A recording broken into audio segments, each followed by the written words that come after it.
Sleep buddy. Oops. Uh-oh, what's going on here?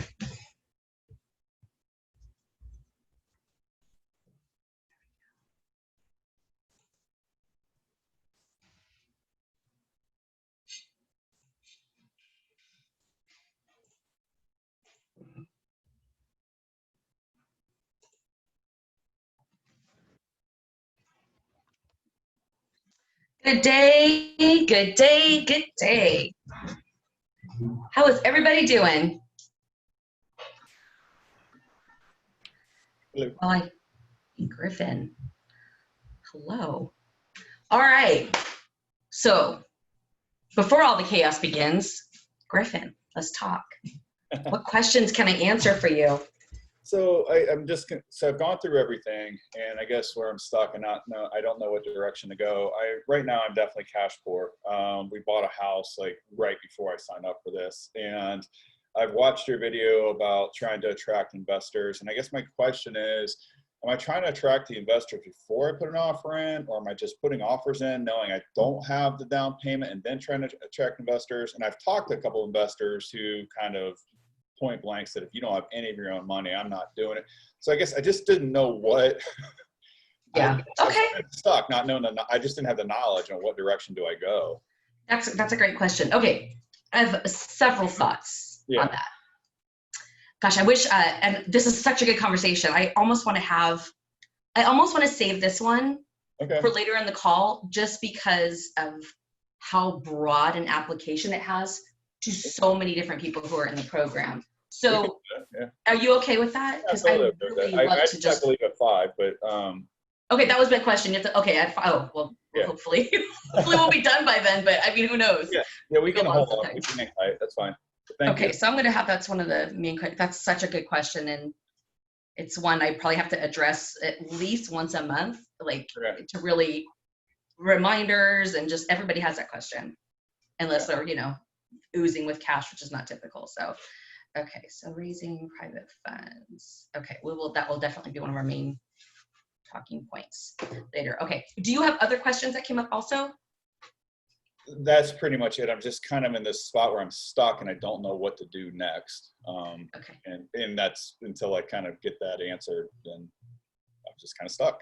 Okay. And you did watch the raising private capital training? I watched it a couple times. Okay. And, but there's just that piece that's missing, like, what do I do first? Yes. And then, I guess I would like to talk through maybe with the group, what have they done to attract kind of private money as well. Okay. So yeah, we can save it. Okay. And I think, we'll see if they come today, but Brad and Marlene would be good ones to chime in on that, because that was, they're in the apartment mastermind, but they frequently come to this call also. Yeah. And that was one of their biggest hangups when they came into the program was, because I traded them a couple of years ago and they're doing fix and flips and stuff. And then they came back to train on apartments, but that was their big thing. Like, we don't have the capital. Like they have other businesses. Their money's like in things. They're like, we're basically cash poor. And so they've been on a journey for the last couple of months and going through that. So if they come on this call, I'm going to have them share a little bit about that. And actually, let me see if I can find it, but I interviewed Brad on I want to say on the Facebook group, on the free Facebook group.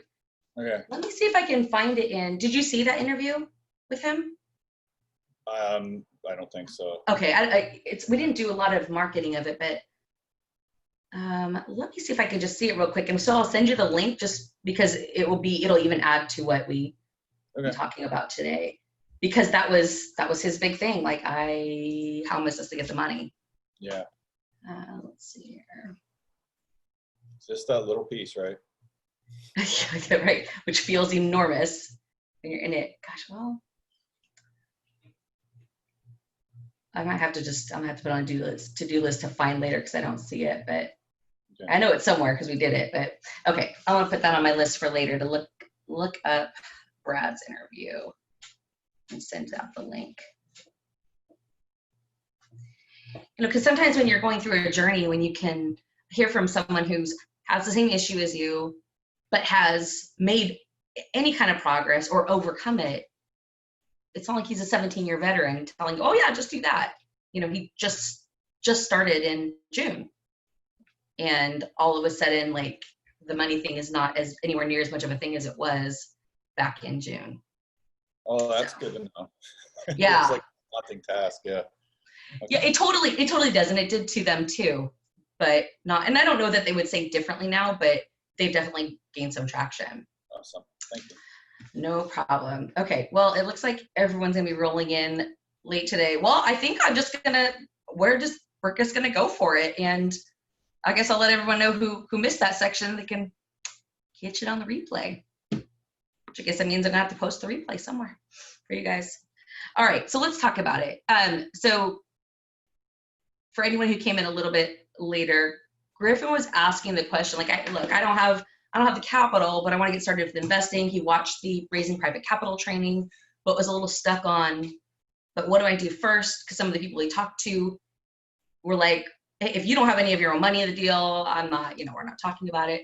All right, so the overall theme, Griffin, is you can get prepared, and you could spend 9 months getting prepared by trying to raise private capital before making offers. You can certainly do that.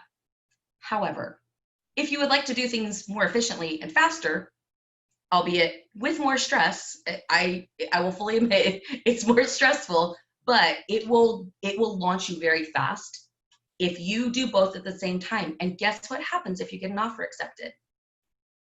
You go into, oh, holy hell, I have to find the money mode. And suddenly all of the inhibitions that you previously had go away, because now you have real money on the line that if you're willing to make the call, make the post, do whatever the thing is, you're willing to do it now because there's real dollars at play that will be lost if you don't go get the money. And not lost out of your bank account, but the opportunity lost. Okay. And then, so let's say you get it, and I know the standard offer is like a 10-day inspection. Is there a point where you're like, I may not get it, and I just wholesale it? Absolutely. Well, the other thing you could do is you could do both at the same time. So ideally, you're going to start doing things to attract people, raise money. You're so early in the journey, like you just started. But fast forward 3 months from now, when you're consistently doing the things, posting and adding friends that are also real estate investors and talking to people, and even just a few months from now, your network, as long as you're intentional about it, should be vastly different from where it is today. And so it'll be less of an issue. But let's just say you made an offer tomorrow and you got it under contract. You're probably going to be, no matter what, you're doing the same due diligence regardless. So it's not like that changes. But the conversations that you have would be, I'm looking to either do a joint venture partnership with someone on this, or, I'm looking to raise private funds for the deal, or, if it's a great deal for someone else and they want it, then I'd be willing to wholesale it. And that's a perfect opportunity to use the property tour that we have on Fridays. And that was we just started that in June. And Jennifer's whole intent with that was to eventually have a platform that was really, we allow other people in, but it really was created for our students. Not that anybody else will ever know that. We don't say that because we don't vet the deal. We're not like, oh yeah, that's a great deal, you should do it. Like, as a company, that would be, terrible liability. We wouldn't do that. So we don't ever tell anybody outside of our mastermind that the real reason that was created was to create a container for our students to go and get blasted out there and get lots of exposure. Because not only is it in our Facebook group, you guys probably don't pay attention to what the numbers are, but we are very intentional about growing it. And we're at almost 5,500 people now. And it keeps growing and growing and growing. So all the time there's new people in there.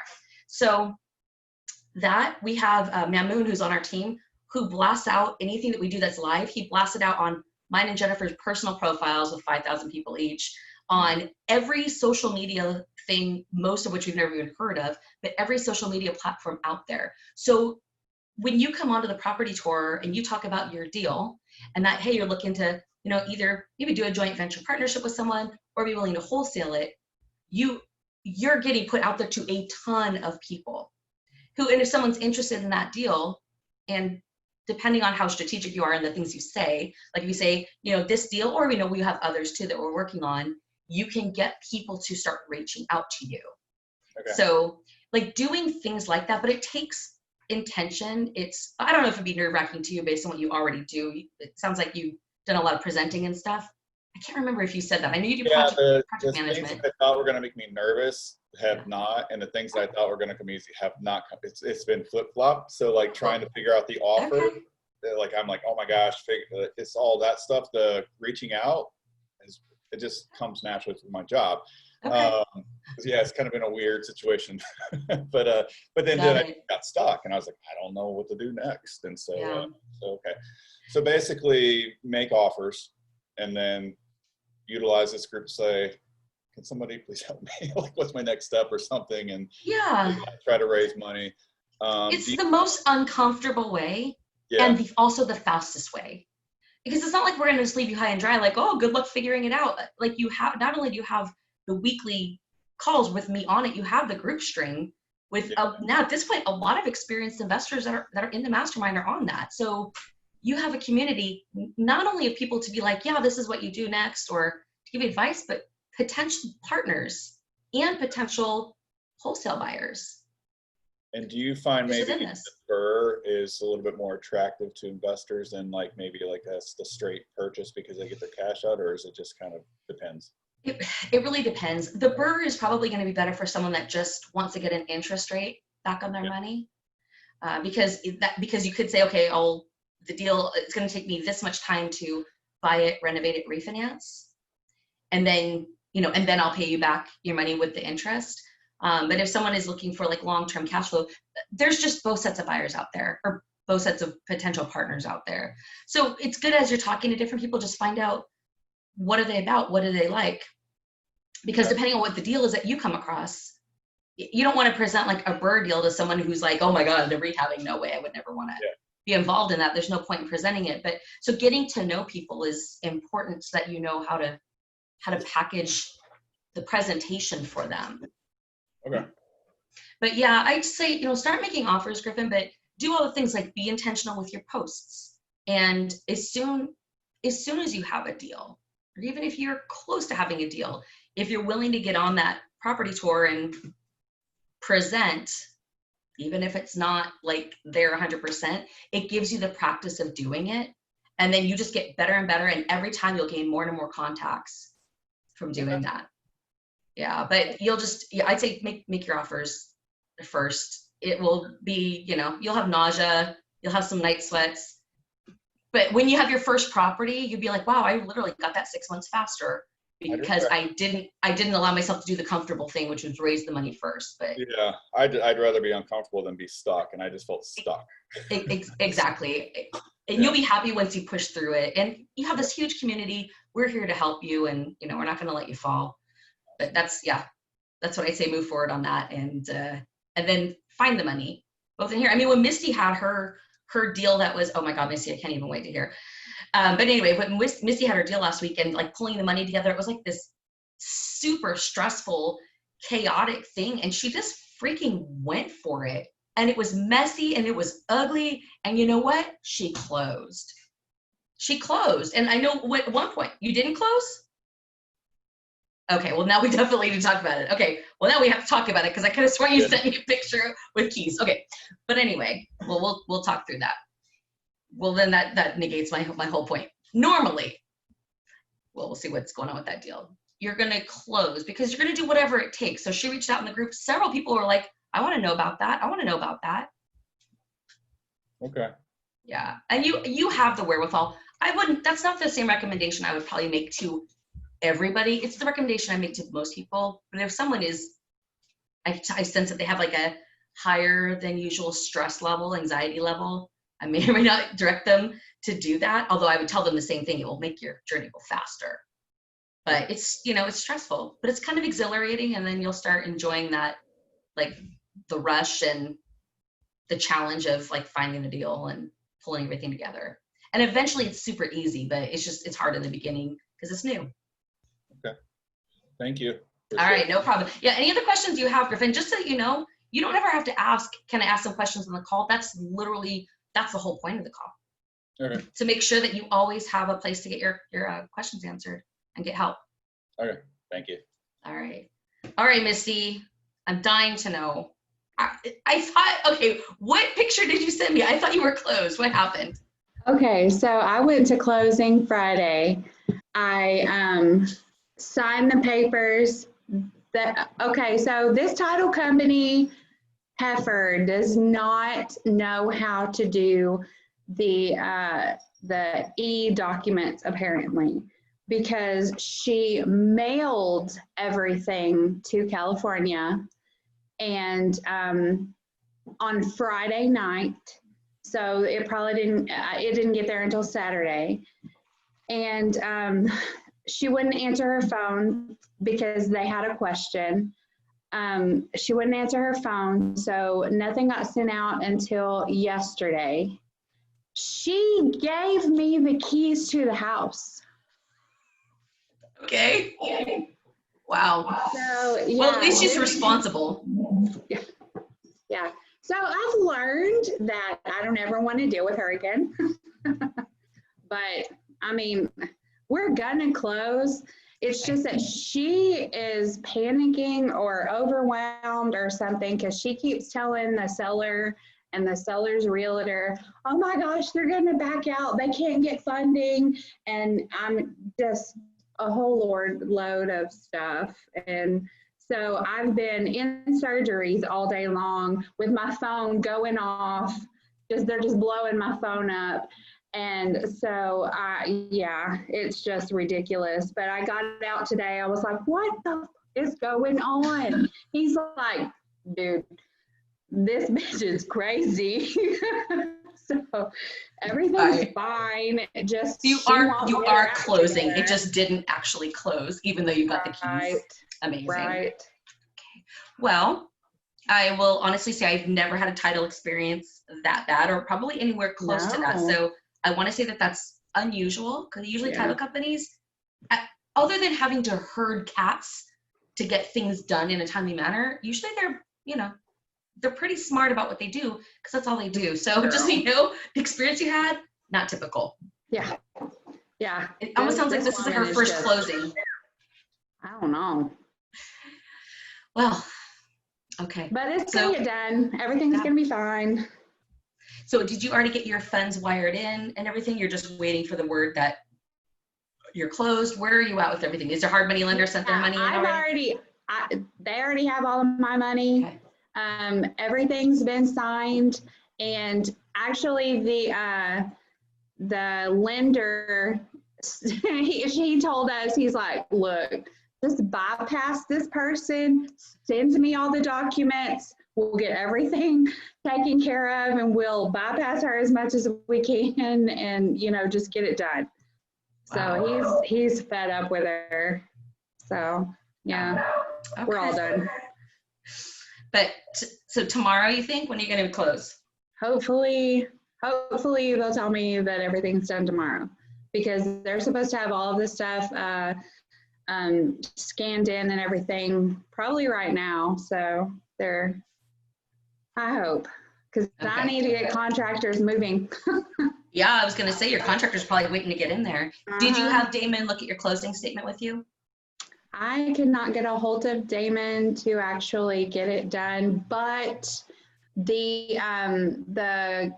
my partner, his wife is a realtor, and so I did have help with all of that, and she looked through it like with a fine-tooth comb and found a lot of mistakes that she corrected. So yeah. Okay. Just so that you know, another student in the mastermind is not a coach. And although I'm sure I know Jamie is very experienced in there, I still want you to have a coach look at it. So if you cannot reach, if you legitimately are trying to reach Jamie and you can't reach him, I need you to reach out to me, because that's the whole point of having him there for you, is to make sure you don't miss anything. There are things that we see as experienced investors that would never even occur to someone who hasn't been buying real estate as investment property for years. That's why, not because Jamie won't look at it and probably caught everything, but that's what you invested in, Misty, is all of our experience for us to help you. So yeah. let us I know that he was busy and had stuff going on, but yeah, I tried, and it was kind of a last minute thing. I really didn't know that I was gonna get to close Friday, and she didn't send me all of the paperwork until like right then, and so I couldn't get a hold of him. So it wasn't his fault. I mean, it was just a timing issue with this person that doesn't know what she's doing. Okay. Well, you're not closed yet. So No. you should still send it to him Okay. like now and say, it's supposed to close. Stacy is, hollering at me about making sure you've looked at it, and can you look at it? And then if for some reason he can't, then send it to me. Okay. Just let me put eyes on it. I'm sure everything's fine, but if it's not, it hasn't closed and it can be fixed still. But once it's closed, that's it. Okay. But yeah, let us help you with that. Okay. Just in case. Thank you. Just in case. Yeah, no problem. Misty, I am so proud of you and so excited for you. And I will tell you something. Your ER, it's not, well, you're not in the ER, right? You're in surgery. OR. Mm-hmm. OR. ER, OR. I knew there was an R. Yeah. But that seems like a really, really stressful job. and at this point, it's not that stressful to you because you've been doing it all these years. But I will tell you that all of that experience, even that has nothing to do with real estate, has prepared you emotionally for dealing with high stress situations and having to, because your whole energy has been like really calm through some pretty horrendous, things that you're dealing with. So I just want to commend you. Also, I know you've been on this journey for a long time. And when you came here, you're just like, oh my God, I just want to do this. We're like, yes, let's do it. And you just did it. Yeah. So good job. Yeah. Now I've got the itch. I know you do. Now you're gonna go get some tattoos, right? Just kidding. For me, Jennifer, she gets a tattoo. She wants another tattoo. Me, I get real estate. I want more real estate. So I get it. Right. Exactly. We're addicts that way. Awesome. Well, good job, Misty. Okay, so why don't we everyone jump into the chat? Let me hear about your week. What did you wins for the week, or what did you work on? Just hear about your past week. I want real estate and tattoos, Keisha. You're so funny. Nice shirt.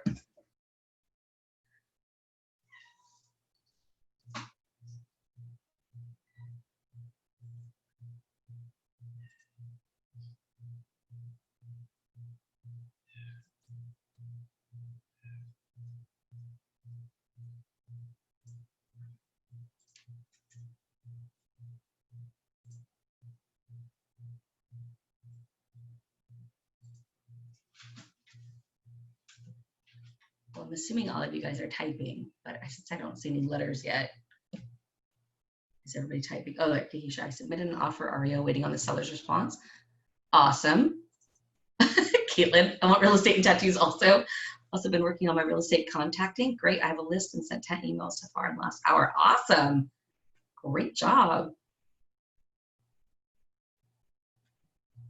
All right, so if you're just joining us, wins and updates from this past week. Keisha, also have another realtor in New Jersey. Excellent.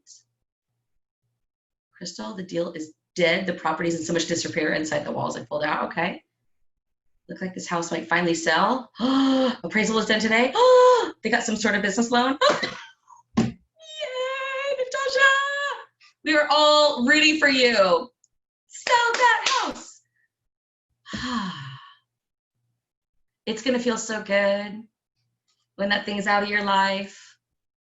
And then you'd be like, okay, yeah, that wasn't so bad. It's like having kids. You forget. I'm really excited. So he did get the business loan?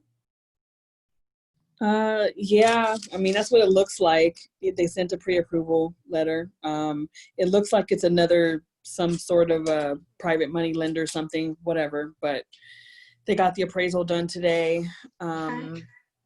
So they're continuing to spend money out of pocket. That is a good sign. Yeah, I know. It just makes me nervous because I'm on this side of it. And I mean, sometimes I've pulled out of deals at the last minute. So that's the scary part. Oh, uh-oh. You know? There's a certain movie that I sometimes recommend to people to remind them about The focusing Secret, on what okay, they fine. want. Yeah. I just want it to be over. No, you want it to sell. I want it to sell. Yes. Because over could mean a lot of things. So be Yes, very you're right. clear. And then you go watch The Secret, that intent, and get that back into the forefront of your mind. Don't worry about them pulling out. There's why put that out there? I have no idea, because that's what I'd say around my house to my spouse. Like, you know, why are you saying that? It's going to sell. We're going to be okay. So, yeah. You know. Well, sometimes just you need somebody on the outside to remind you of what you're reminding. Okay, so that is your job tonight. Go watch that. Attract for this home to find its new owner, for everyone to be so excited and so happy, and for the neighbors on that block to have a new neighbor, and everyone's like just stoked, and you're stoked because you're done and you're excited to move on to the next one. Focus on what you want, not on what you don't want. Right. I know. It's the difference between being excited and feeling worried. Yeah. No, I've been excited all week, so I should stay that way. So that happened. And then the neighbors, I think that I called the owner of that house like last week or the week before, I believe it was. And I think she finally sold it. She said she sold it and that they're starting to work on it. The owner of that house. The lady that for like $25,000 house? No, I'm sorry. The one next to my house. There's some crappy neighbors, and the neighbors are scary. Yeah, and they were scaring people away because they're just so scary. And so I've been trying to, get that house for like a year, and finally it sounds like she sold it. So good. I think someone's working on it, which is helpful. Yeah. Okay. Well, good. Let's just focus all of our attention to the good vibes. Sale. Sell. All right. We're supposed to close on the 26th. So yeah. Okay. That's pretty close. Yeah. That's pretty close. Okay. And are all the contingencies gone at this point? Do they have any contingencies in place? Just the financing one still, but everything looks good and with everything else. So. All right. Well, yay. Good, Natasha. I'm looking forward to when that burden is off your back. Right. Thank you. All right. All right, Misty, I'm going to rewatch the whole Kajabi so I don't go through this again. Oh, yeah. That's a good idea. Good idea, Misty. It's going to be so interesting for you to go through it, too, now that you've been through this, because now when you watch videos about stuff that's already happened, you're going to be like, oh, that's what you're talking about. But when you've never been through it before, you're like, oh, yeah, okay, that makes sense. But you don't have any context. So, yeah, I think you're going to learn a ton by watching it again at a really different level. It's just going to be so fun to watch your journey. I'm so stoked for you. Battelle open house in Indy last Sunday. Oh, open house. So it is, in fact, truly completely done. It's finally done. But he said the open house did not go well, and people weren't into it, and that less people want to be next to a city right now, which makes sense. But I don't know. What? That's what your realtor just said? Yeah, he's like, I'm putting up Facebook ads and all that. I'm gonna really push it, and they said people weren't really into it, and there wasn't a lot of that specific area, like downtown and near downtown, is slower now. Oh, okay, got it. Yeah, which does make sense. I mean, because people don't want to be in a city right now with COVID. And that's true, and not as many people are commuting or going to work, physical work. But that's one of the draws of being close to downtown is a lack of commute under normal circumstances. So that does make sense. I mean, Natasha's house that she's selling is also close to downtown. It's not in the same neighborhood. It's across whatever freeway that is, 70. It's on the other side of it, but it's also like a mile from downtown. And that area has had some slowing as far as sales as well. Oh, it did? Okay, that's good to know. Yeah, that area beats Hendricks, and I don't know if Fountain Square has, and I know your property is very close to Fountain Square. Yeah. Just a little bit north of it. Or something like that. Yeah, so I don't know. We'll see. How is his overall attitude? Because it sounded kind of, I don't know. Okay, after we spoke last week during this call, and I said, this is how I feel about it. That was my impression. But then he sent us another email. He was like, I'm having an open house extravaganza and like exclamation points. So like, okay, maybe he is excited about it. But then he sent this email afterwards that it didn't go well, the open house, and he's really pushing it. I don't know. I don't know if he's as over it as I am or if he is really doing his job well and it is a slower market. Like, I don't know. Okay. Well, the other thing that you can do, Patel, is ask for comps. Ask for a list of everything that's sold in the past 6 months within a half mile so that you can see what's the average days on market once a house goes on the market. And to see like how long should it take? Another problem is that we had it up for sale, but it wasn't done. Right. And now when you go online, it shows as 75 days up on, and then you have to go to the property history to see that it was delisted and relisted. Gotcha. And then it was already relisted at a lower price than it was originally listed. So it just looks like, what happened. Yeah. Well, it is what it is. I mean, yeah, it is what it is. Yeah. All right. Well, I will ask for that. Yeah, but and then also you study the comps. You look at the comps. You make sure that it's priced where it should be to sell. Just I don't yourself. want to lower it again right away because I'm not saying to lower. I'm saying to be armed with the information so that you're empowered to know instead of it just being he's saying this is what I should do it at. Like just get the data so that you have it and you look at it and go, okay, cool. This is where things are at. Yeah, I think it's good. Or hey, I think we're priced too low, which that probably isn't the case if hasn't sold yet. But just get the information so that you are empowered with it and not just at the whim. Can't think of the word, but not at the whim of the realtor and right. and him analyzing it. But he's probably listing several houses, but yours is the most important to you, and it's right. one of probably many to him. Just like everything in real estate with every team member. So I just say ask him for all the information so that you can look at it. You could probably even pull that kind of data straight off of Redfin. Yeah, I'll look at it. Yeah, and then I mean, I know there's no use in looking at the past and thinking, oh, I wish this and I wish that, because that, we are where we are, like, but I'm a little disappointed that it wasn't done around when it was supposed to be done, because that would have been before COVID was really such a big deal and during the summer and like, instead of now we're getting to the fall and, I mean, it is what it is. I can't beat myself up about that, but I have been thinking about that. Like, as I'm saying this, I also have been thinking about that. Yeah.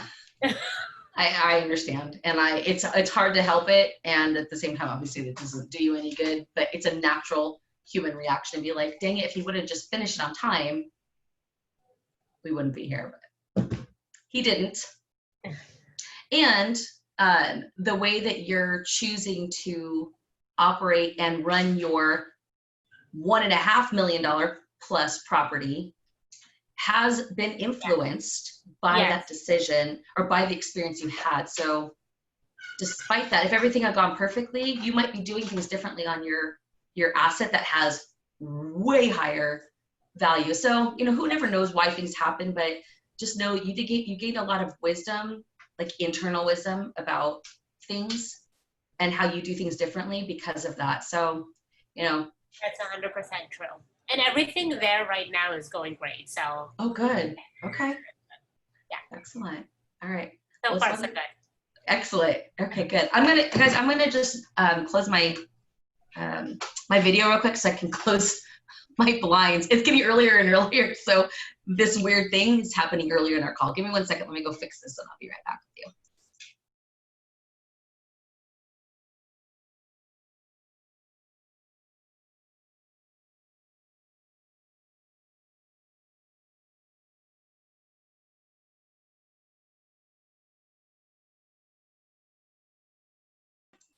I would normally help her, but I can't walk.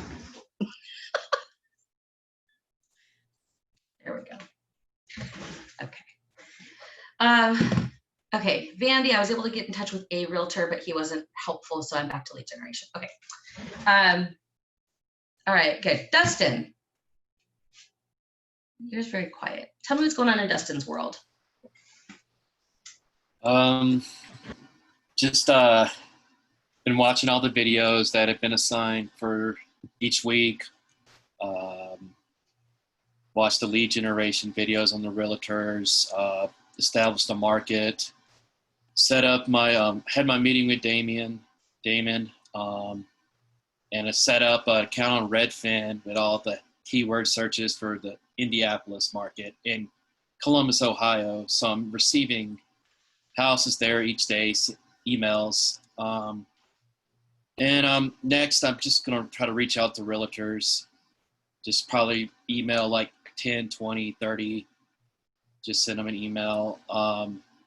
My concern is I get stagnant. I tend to get all this information in my head and get to overthinking about everything. And it just gets, I just really want to get something done. So it's like, yeah, I'm ready to get a house because I've been doing this for so long before I even joined the group. So there's not going to be much excitement till I get something done. Okay. Can I give you the one thing? Mm-hmm. Based on which class you've watched so far, the one thing that you should focus on this week, like 100% of your focus should be on reaching out to realtors, not 10, 20, or 30, 100, 200, 300 emails out, because you'll send a lot of those out and most of them go unanswered. Okay. And even once you have a phone call, not everybody is investor friendly. Not even most people are. Some people don't know how to help us as investors. So if you want the one most efficient, fastest way to get things going, that's it. Because it allows you to leverage your time. And if you do even start with 2 markets, that's fine. If you can even add another one once you get done, done sending those out, cool. What you're going to find is it's going to spark your, okay, once you have deals coming in, and I don't mean just properties coming in, because properties coming in doesn't do you anything. Properties with comps, now you actually have something to analyze. And if you haven't made it to that next stage of being able to start analyzing them in this way, like that's what is the next uncomfortable thing, that when you start doing over and over the reps, it'll start going quicker and you'll start making offers and you'll get a lot of no's. And then all of a sudden you'll get a yes. And you'll be like, holy shit. And you're going to feel like Cammie and Leroy right now because you're going to be in the deal. But none of that happens through any kind of passive activities. Like it's fine to get set up with keyword searches and all that. There's nothing wrong with doing that. I am just all about teaching you guys the absolute fastest, most efficient way to start getting results. And that is getting on the phone with realtors. But using the shortcut that I taught you guys, with the Zillow shortcut, sending out the emails and then just taking the incoming calls. But if you just start blasting that, and if that's the only thing you do this week, Dustin, that will kick things off. I promise you.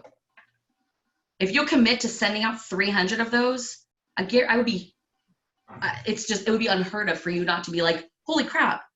In 3 days, and I don't know that there's anyone here that I've trained in person. No, there's not. But, before I was, doing Warriors of Wealth, I used to go and travel and sit with people for 3 days, one-on-one.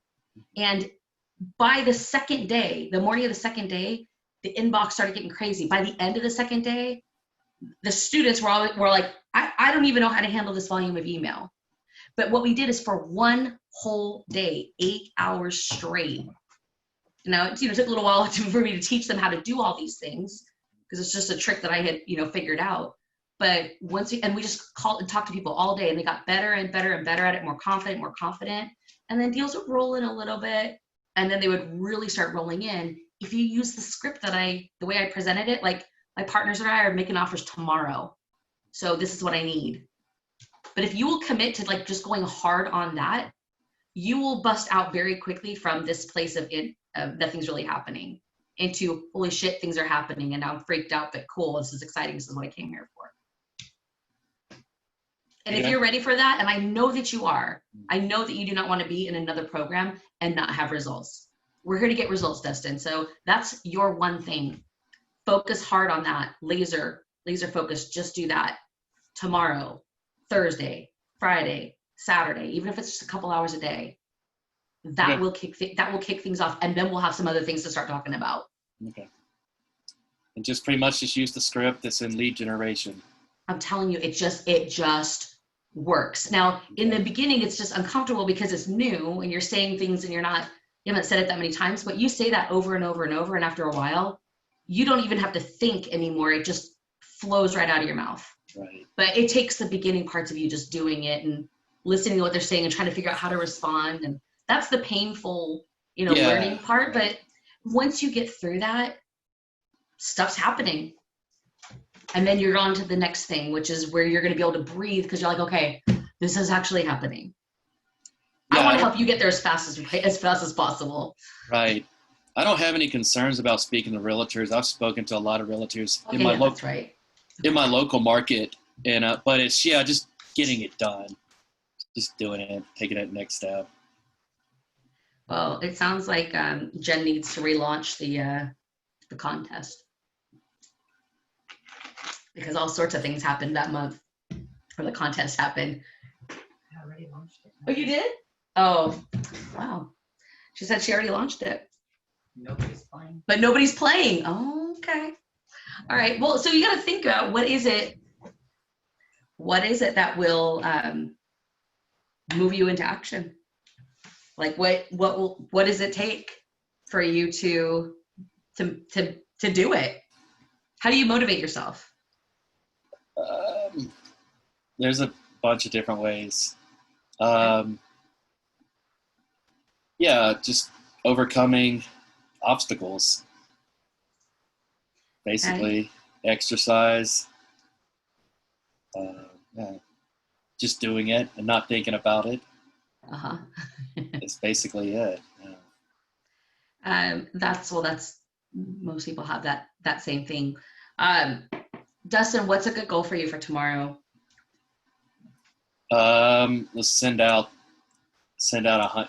I'll say 50 to 100. Yeah, that's reasonable. Because depending on how much response you get, you may, if you don't get much response, you send out a lot more. If all of a sudden the phone starts ringing, you're engaging your time in having those conversations, and those are really valuable.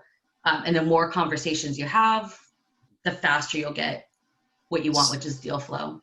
See, I never had issues getting responses from realtors in the Denver market. Like they usually would call me right back, most of them. Yeah. It's just so. Well, there's the thing that you're overcoming with talking in other markets is, one, you have an out-of-state phone number.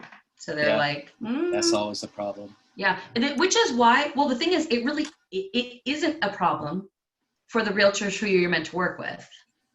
The realtors that are going to have a big issue with it, they're not the ones that are meant to work with you anyway. But it is a reality that people, if they have never worked with investors who invest remotely before, there's a little bit of a learning curve for them, and whether they can accept that or not.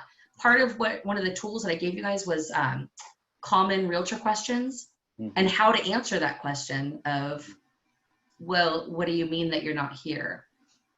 But you're going to find that a lot of realtors, especially if they've worked with investors before, more and more realtors are getting familiar with working with investors who invest remotely because it's become a lot more common. It's not common, but it's a lot more common than it was even 5 years ago, 10 years ago. So that's why it's a volume thing, Dustin. You just want to talk to as many people as possible because out of all those, you're going to find a handful, and that's all you need. And you find the right handful, they will keep you busy. But right now, you're just like churning until you have that small group of realtors that you don't have any time to find more realtors because you're so busy looking at the deals they're sending you. But it takes concerted and consistent, like going after it to get to that point where you don't have to do any more lead generation for a while. Okay. All right. So your goal is, we'll say minimum 50 tomorrow. Okay. And what I want you to do, Dustin, is in the group chat, once you've sent out your 50, once you're starting, I want you to say in the group chat, okay, I'm starting my my goal of 50 realtors outreach. And then when you're done, I want you to check back in and say, okay, I did it, or, well, I only got to 30, but I had these conversations. Like, use the group for accountability, and just imagine how good you're going to feel when you have your first deal. Mm-hmm. How over it you are of not having a deal done. But this is what it takes. Okay. It's going to feel amazing. You're going to be stoked, and then you're going to be addicted, like Misty. Want to go get another one? I hope that's what I want. Oh yeah, no, that's what you'll have. That's what I want. Yeah. Yeah, you don't have to hope. That's what we're doing here. Mm-hmm. That's what we're doing here. Making it happen. All right, Dustin. Well, I will look for your, make sure you tag me. I want to see that. I'm excited for you. I can't wait to hear next week your update. Me too. Yeah, right on. All right. Maureen, Cami and Leroy, Lupe, go ahead and put your wins or updates in the chat. Yeah, Vandy, I was gonna say same advice to you as Dustin is one realtor doesn't, plus you need to have like 3 or 4 or 6 or 7 realtors. One is never gonna cut it. So, you know, if he's good, it's only lasts for a little while usually. So more realtors. I got excited because I finally got someone to like talk to after I called and emailed like, I think it was like 15 more people. So I was like, all right, cool. And then when he sent his response, I was like, all right, no, not so much. So. Well, that's okay. At least you got a glimmer of, okay, this is what it could look like. When you have a whole bunch, you just don't worry about it anymore because you have abundance. But it's hard when you're working towards it. You just keep it going. What is your goal for tomorrow, Vandy? I'm gonna try to triple what I was doing. So I think I did the last time it was what? 20? So I'm gonna try to do 60. Okay. Like I'm frustrated enough to do this. Excellent. I love your frustration. I don't, but I love your frustration if it's gonna push you into getting it done because you're so annoyed of it not being done yet. So right on. Or as a Jen says, we're going for results. Festivity, yes. Yeah. That's funny. All right, excellent. So 60 tomorrow? Yeah. Okay, good. Same, and I'll put same in the thing. group chat. Excellent. I love it. Very good. Caitlin, how are you doing? I am doing pretty good. I just started contacting them right before this call, so I got about 10 done, and my goal for tomorrow is to have at least 100. So. Okay, so tomorrow is hardcore lead generation day, huh? Yep. Well, that's gonna be like the theme. Probably gonna be some too. Yeah. Okay. Excellent. But yeah, and then other than that, I've been just trying to study and keep my LLC stuff set up and get all that done and everything else. So. All right. Very good. Same thing in the chat. For all of you guys who are in the process of doing like lead generation or analyzing deals, anything like that, once you're like stepping in and doing it, throw that in the chat and let people know what you're doing. Because it might be, Dustin, like tomorrow, let's say you post, okay, I'm about to start my goal of 50, and someone who's just been like, yeah, I got to do it, but for whatever reason, they just haven't done it. Who knows why? We all fall into weird little things. They might see your thing, and then Vandy's like, I'm starting my 60 right now. And you guys, just by being like, I'm doing it, could get someone else to be like, okay, guys, I want to do it too. I want to do it with you. So I'd love for you guys to do that because you'll see other people doing it too, and then you'll get excited and you'll go do something that you might have been sitting around not doing anyway. So that group, and it's not like it's peer pressure or social pressure. It's more like, I don't know, group encouragement. You can call it social pressure if you want, but it's like, yeah, it's just, okay, you know what they're doing? I'm doing it too. So always when you're working on something new, I love when you guys post that. Just amps people up. You don't even know sometimes what you're doing, how it impacts other people. So cool. Okay, Maureen, I got brain freeze. I can't figure out the quick deal analyzer. All right, well, Maureen, you want to hop on your camera? Or turn your camera on so I can see you. I'm here. I'm just really tired. I had to be up 2 hours early today, so I'm really tired. No worries. I had a work call first thing this morning, and I needed to be able to think, so I was up extra early. Gotcha. Okay, so Well, the quick deal analyzer, which tool are you talking about? You're talking about the free tool? that quick tool analyzer that you're calling software, and you had it on the Facebook group, and there's supposed to be some video that goes with it. Yeah, why are you looking at anything like that? You have the ready. course. I'm ready. I want to know if my deals are going to be deals, if I should make offers. Gotcha. Okay, so here's what you should be looking at. I'm just giving you a hard time. Everybody has access to that. It's a very, very entry level thing. You have the course, which means you actually have like a much more powerful tool that has all the trainings that go along with it in Kajabi. Okay. So you want to be in that and go and look for calculating your offer. And I have the trainings and I have the tools in there. And depending on whether you're going for a straight purchase or whether you're going for the BRRRR strategy, I have 2 different calculators in there for you. And they're so much more in depth than, okay. So that's what I want you to do. I've done transition. Oh, sorry, go ahead. I was just gonna say transition to the tools that are within the course, as opposed to the free tools that are for, that are more like kind of high level. Well, I wanted to ask you because I got an email from you this week for week 1 and what I should have done, and then where I should be for week 2. And when I read that, I go, I don't know where any of that stuff is. How do I find it? So I'm on 2 Facebook groups, and I'm in your videos that you've created. So on the 14-day challenge. Okay. So that's where I've been working most of the time.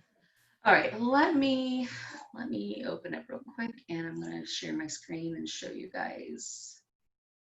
you some things that will hopefully help clear up some of the confusion. Okay, so when you guys are in Kajabi, this is what you see, right? And I know it's not all of this. This is just because I have access to everything as well, because I created it. But you guys have the remote passive income real estate investing class, and you probably have the remote wholesaling class. You might have the 14-day challenge. Okay, the 14-day challenge is a very entry-level class for people who aren't in the mastermind getting the actual like deep education. It's like, here's an introduction to each of these little parts. Where you want to be focusing, where you're getting the emails from, Maureen, is because the wholesaling courses, because you have access to the wholesale course, the email campaign is actually tied to the wholesale course, and that's not even what you're focusing on. So to a certain degree, those emails aren't going to make a lot of sense because the wholesale course is like a 6-week course. So the emails are scheduled to go out based on week 1, week 2, but that's not even what you're focusing on. So frankly, you just ignore them. This is the course right here. Okay. Are you guys seeing that? Because I realized the 2 screens. Yeah, I can see it. Yeah, this is for everybody on the call, unless you're actually focusing on wholesaling and wholesaling is your primary thing, which is not the case with most of you. This is the course where you're going to be spending your time. It's the one that has the deepest level of information. Every A to Z detail. The 14-day challenge is, it scratches the surface of everything. And when you're going down, I'm going to show you, Maureen, where, oops, it's not even on the first page, it's so far down. Okay, so financial analysis is an area that you can start looking at, and then calculating and submitting your offer is where the tools are. Yeah, that looks like more meat for sure. It looks like what? That looks like it has more meat to it for sure. More meat, yeah. I thought you said foreign meat, and I was like, I know I didn't hear that right, so I gotta ask you what. Yes, it has. I mean, this it's 140 videos in this course, and the wholesale has a whole bunch also. Now some of them are the same, but this is the course that you should focus on. The wholesale one mostly just include in case you end up in a situation where you need to wholesale a deal. That way you have access to it, but it's not something that I really want you focusing on, unless it was your intention to focus only on wholesale right now. It's just more there as a resource for you. Okay. I started in the wrong place because I did start with the 14-day challenge. Gotcha. Okay. Well, you can scrap the 14-day challenge. It's good though, just to like kind of give you an idea of everything, but I think you're past that based on the education you've had. Like, I don't think you need the basic 14-day challenge. You need like the meat and potatoes, the real course. So that's the one I want you to start focusing on. It will make so much more sense now. Yeah, because I picked my markets. I've already talked to realtors. I am like stuck between the financing part of it because I'm kind of crazy. I don't know which way to go with financing. And then the exit strategy, so I'm kind of tumbling around in between that space right there.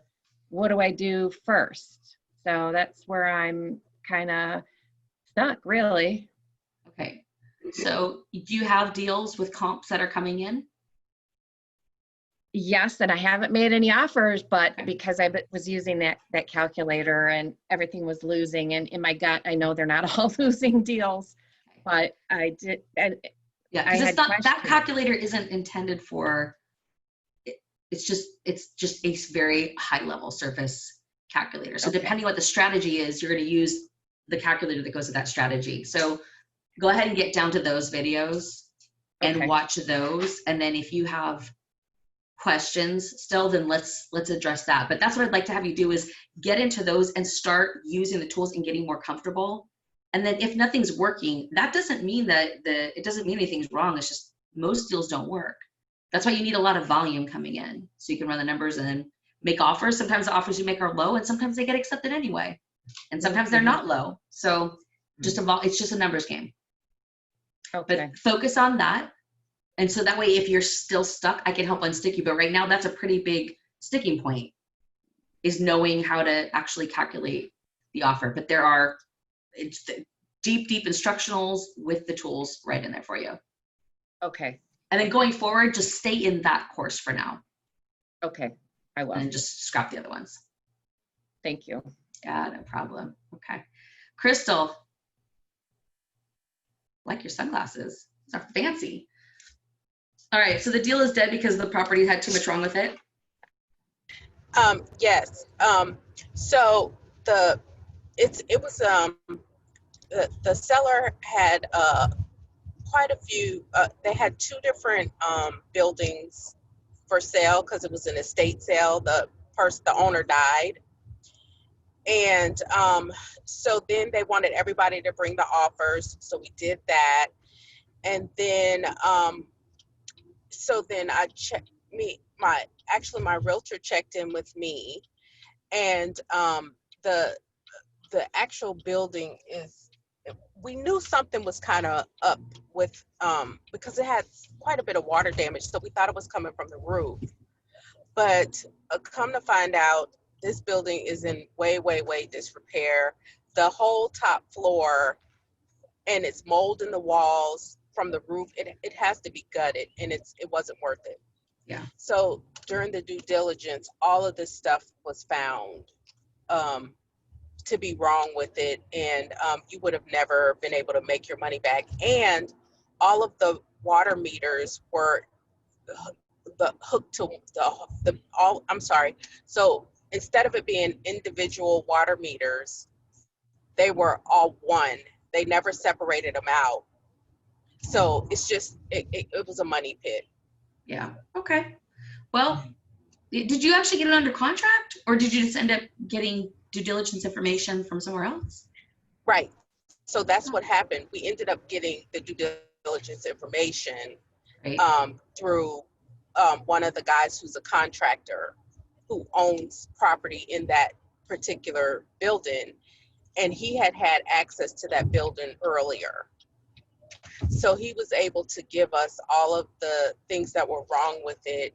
And then he actually showed her the paperwork where all of this stuff was wrong, and they don't want to fix it, but they want top dollar for the building, and they're not going to get it. Yeah. Okay. Got it. All right. So If they lowered the price, would it be worth it, or is it just too much work? no, No matter he what. said it's too much work. He said, to be honest with you, and one of the tenants is not paying. One of the apartments is empty, and then one is a hoarder. And he said, and then the other one has mold in it. Okay. It's so much water damage. He said, to be honest with you, nobody should be living in it, but it All was right. the one we went into. I knew that there was going to be some significant work, but you know, until we got into due diligence, I didn't know how much work it was going to be. Yeah. Okay. What's next for you, Crystal?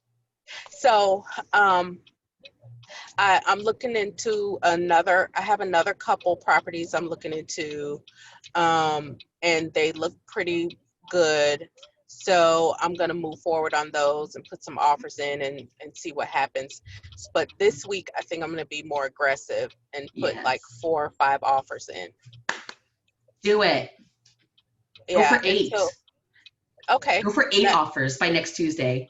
Okay, I can do that. An offer every day plus a bonus one. Just for fun. Okay, I can do that. I feel I'm starting to get more comfortable with it. Yeah, it's the repetition is just, the first ones take longest because you're still trying to figure out how to use the tools and what to do and your confidence, but now you've gotten through that a little bit. Deal didn't work, but okay, but you're more familiar. Yeah. And also, you know, with everything, you know, with the hurricane happening, the building costs here have jumped 26%. The cost of lumber. So, you know, it's just anything you're trying to build or fix, they're just like, now is not a good time. And, you know, of course, we have this other category 4, it's on its way and it's, you know, about to hit us again. Oh boy. So wow. What other markets are you working on? So I have, now I did make some offers in New Orleans, because I do have some stuff in New Orleans that I'm looking at. And then I have some stuff in Mississippi. And then my other market is, well, I have quite a few markets. Like when something doesn't work, I just kind of look in all of them and I'm looking. And for total, so I have New Orleans, I have Jackson, Mississippi, I have North Carolina, Greensboro, North Carolina that I'm looking at. And then Shreveport, Louisiana has a lot of investment property, multifamily, that looks good. Okay. All right. Well, good. We'll keep rocking it and yeah, keep us updated. But yeah, I think you could go for 8. Okay, I can do that. Yeah, like you didn't even flinch at that. So yeah, I think that's now I should have said 10. That's okay. I'll say 8. If you hit 10, then you're just winner chicken dinner. And so my goal, you know, by the end of the month is to just at least have a couple of things under contract. Okay. Yeah, the more offers you get out there, the more likely it is that goal will become a reality. I think, you know, where I was kind of stuck and I was being cautious, it was more on the financing side of things and like, how do I work that out? Where is that going to come from? What do I do? And then after we talked the last time, like it kind of gave me more confidence that these, you know, the institutions are out there that will lend you in these amounts or these ranges. So. Oh, yeah. Oh, you were worried about the lower price ones. Yeah, because I was just like, well, I've never heard of that. Like they were like, it's not high enough. I was like, what is that about? You know?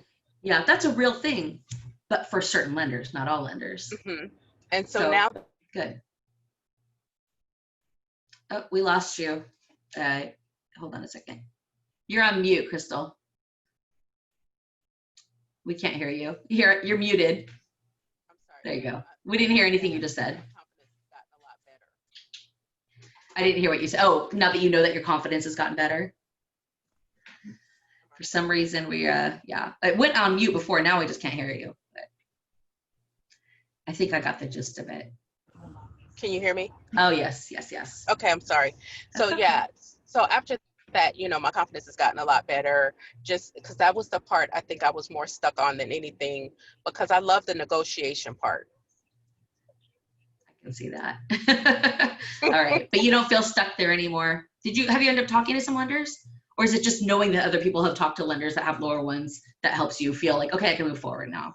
Right. And so that's the thing. So I'm like, okay, and that is the other thing I'm working on this week as well. Because I kind of got a little bit stuck because my sister moved here and now the hurricane. And so I had, some personal things going on, but I'm ready to get back in. Now she's kind of settled. I've gotten her settled into the house. I can now, pick it back up and do what I need to do. Cool. Very good, Crystal. I feel like you're close. I do too. I feel it coming. I'm excited about it.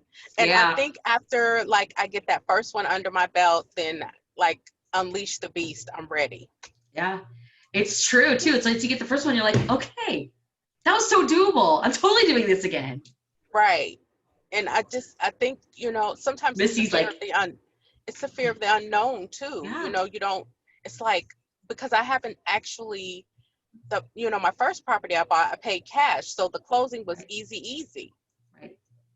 I just wrote a check and they gave me the keys, that was great. Yeah. But now I'm having to go through this process and it's not so cut and dry. It's like all these variables get in, and I think I'm hearing everybody else's stuff and I'm like, oh my God. Yeah. Well, I mean, that's the benefit of being in coaching. It is, oh my God, but it's not, oh my God, and you're alone. It's, oh my God, okay, well, at least at least I've got a coach to help me through this. Right. So I'm sure once I get that first one under my belt, under contract, and we're going to go through that due diligence, I'm going to have 1,000,002 questions. Probably. And you'll be uncomfortable and then comfortable, uncomfortable and comfortable. That is literally the journey, but you're right. All you have to do is just do one. And it's like, okay, cool. And it unleashes the things. Steve Carroll is a good example of that. Yeah, well, I'm excited for you, Crystal. I can't wait. Yeah, I feel like Phil Collins said, I feel it coming in the air tonight or something. Yes. Like yes, that's my song. It's close. All right, awesome. Very good. Speaking of people being addicted and then buying more properties, Lupe, what's going on in Lupe's world? Are you going to turn on your video? There you are. Wait, you're on mute. Can't hear you. Okay, there we go. I'm cooking. Oh, all right. Okay, well, what's been going on in Lupe's world? No, the same thing. I'm trying to, I have a closing on Friday. So that's the single family home that I think is really cute. But you told me not to fall in love. Right, correct. So I'm closing on that on Friday. Okay. Just a couple more things. A little bit minor repair on the windows that need to be done. I'm waiting for some paperwork from the seller. And I'm gonna do a final walkthrough Thursday morning. Okay. So, a final walkthrough, what does that look like for you? So my property manager is gonna go there and do it, and I probably just do a video walkthrough with him. So so the closing's on Friday. He's got somebody moving on Saturday. So it's good. Wow, nice. Well done.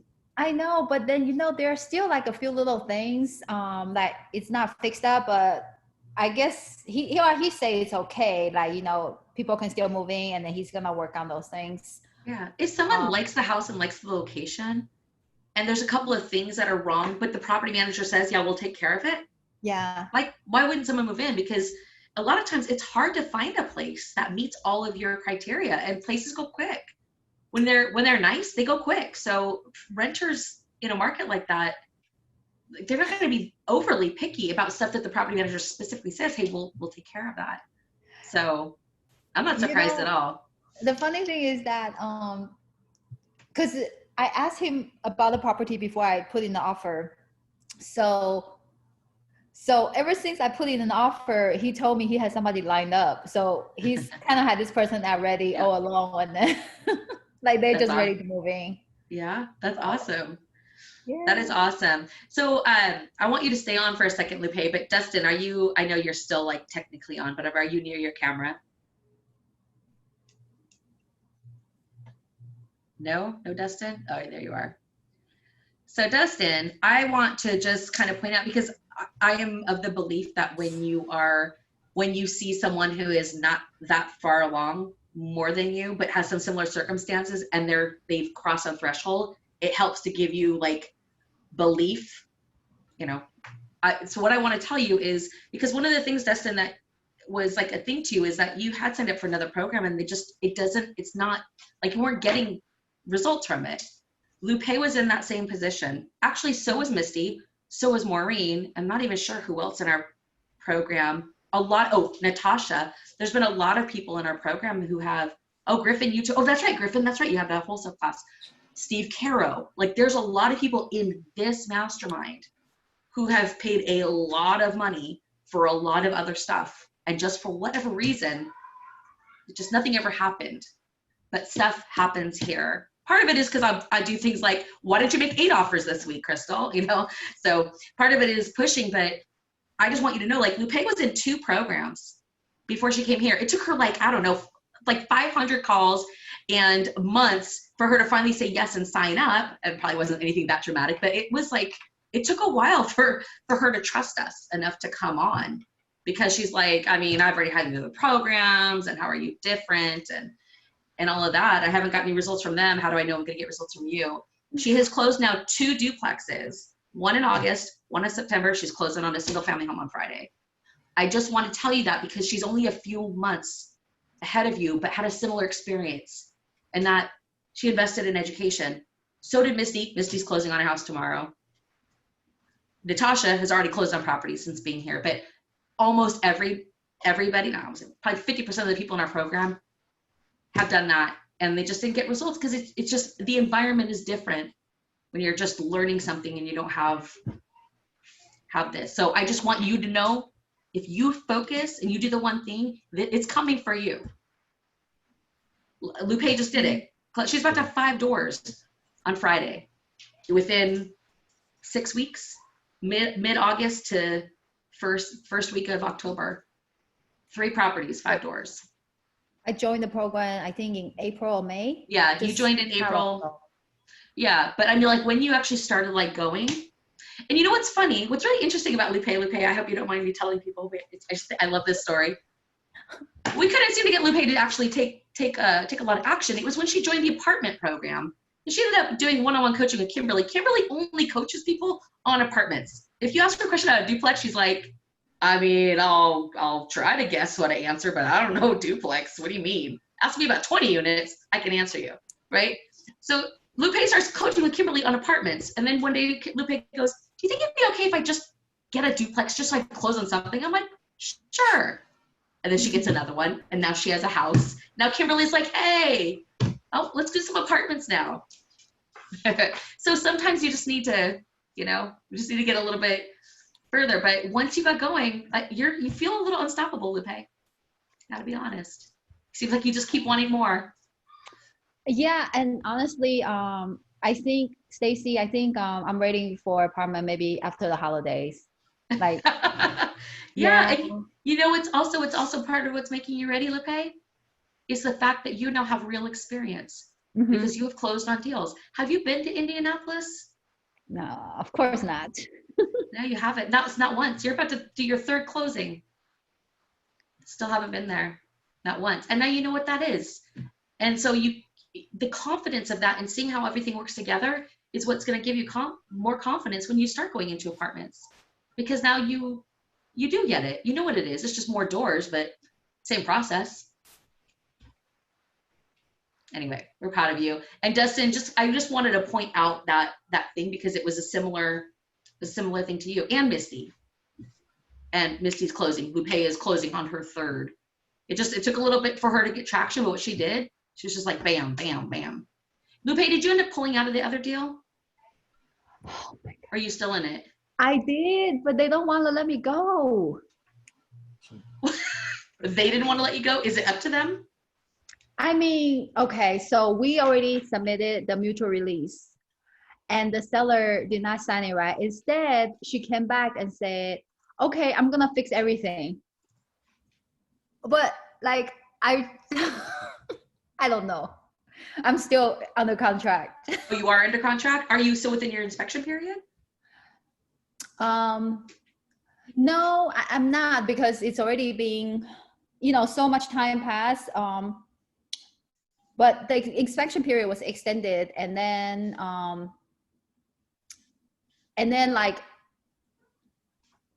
we submit a mutual release after the inspection, based on the inspection, right? And there's just so many things wrong with that building, and I just say, okay, we're out. And then now they say, okay, we're going to fix everything, and they didn't sign the mutual release. So I don't know. Like, I'm just like, okay. I just talked to my realtor today. I asked her to find out what is the lowest price they are gonna accept, because if the number works, I mean, then maybe I'll consider. Gotcha. So the deal is still in play, huh?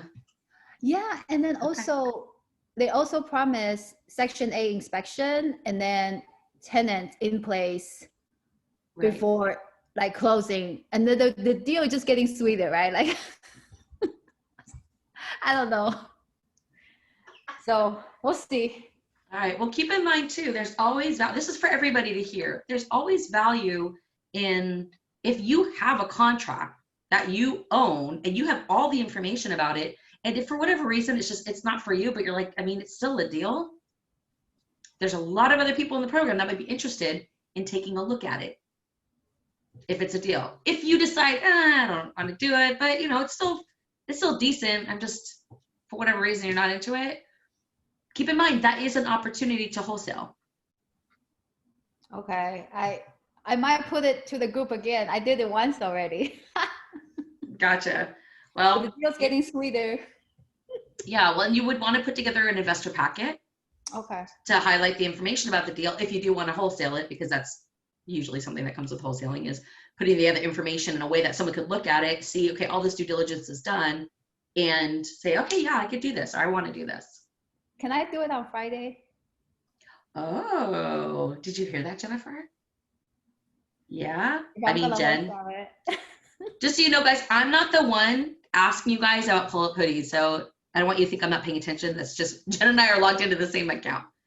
I assume you guys figured that out, but okay, Lupe, you want to present at the property tour on Friday?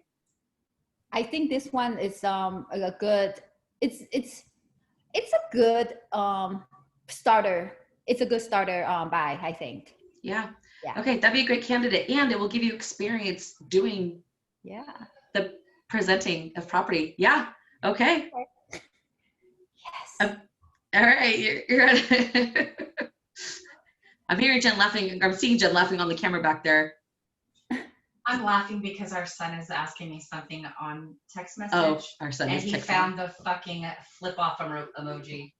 Oh, wow. So I've got that going on right now. Oh, wow. Great. Sorry, guys. I got to handle that. Good times. Oh, that's why I hear a lot of giggling out there. They think they're funny. Okay. Yeah, I'll be back. Okay. All right. Well, Lupe is going to be presenting on Friday. Okay, cool. Cool. All right. Perfect. Good deal. All right, Lupe. Well, and do you have your closing statement yet for Friday? Not the complete one, just my part of it, and I will ask Kimberly to review. So good. Okay, very good. Alaric. Very good. All right, Cammie and Leroy, are you guys there?